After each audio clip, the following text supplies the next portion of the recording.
Maka perlu diingatkan lagi, perlu diketahui lagi. Berebut harta warisan itu bagaikan berebut masuk neraka. Maka kalau ingin kita tahu orang yang berjalan di atas bumi yang dia salah satu penduduk neraka adalah mereka yang berebut harta warisan. Karena dia sudah melakukan 3 dosa besar sekaligus. 1 dosa besar saja sudah mampu menjatuhkan orang tersebut masuk neraka jahanam, apalagi 3 dosa besar. Dosa besar yang pertama al-akhdhu wal istila'u bihaqqil ghair, mengambil, menguasai hak orang lain, hak saudaranya diambil.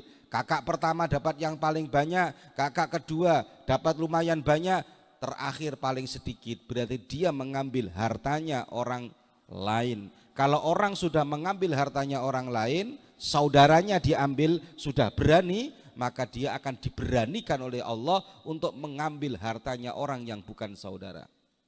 Yang ketiga, qat'ur rahim. Apa? Memutus tali persaudaraan. Orang yang berebut harta warisan itu sudah pasti setelahnya tidak nyapa. Pasti setelahnya tidak baik-baik saja. Tidak hanya yang berebut, biasanya anak-anaknya ikut. Kalau bapaknya itu enggak rukun dengan saudaranya, anaknya ikut tidak rukun. Dan itu dosa termasuk dosa yang sangat besar. Dan yang ketiga adalah al-idza lil walidaini, menyakiti hati orang tua. Kita tahu orang tua itu akan merasa sakit hati kalau anaknya berebut harta warisan. Kita tahu bapakmu, bapak kita, semuanya orang tua kita pengennya ditinggali harta warisan biar saudara dengan saudara saling menguatkan. Ini malah berebut. Orang yang berebut harta warisan ini penyakit ya. Tidak hanya orang kaya saja, orang miskin pun kadang berebut harta warisan. Jangan kamu pikir, berarti hanya orang kaya saja yang berebut. Orang miskin juga kadang berebut harta warisan.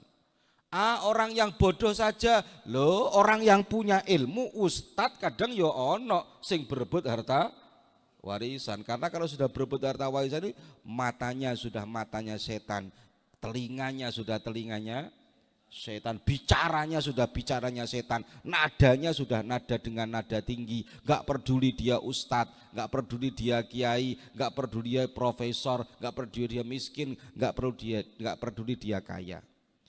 Dan orang yang berebut harta warisan itu satu, karena dia mengambil haknya orang lain berarti termasuk zalim.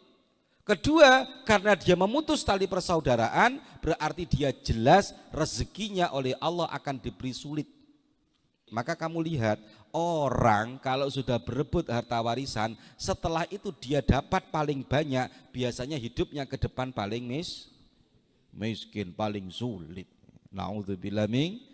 Yang paling ngeri orang yang berebut harta warisan umurnya tidak panjang. Alasannya kenapa? Salah satu tanda orang umurnya panjang itu mau silaturahim.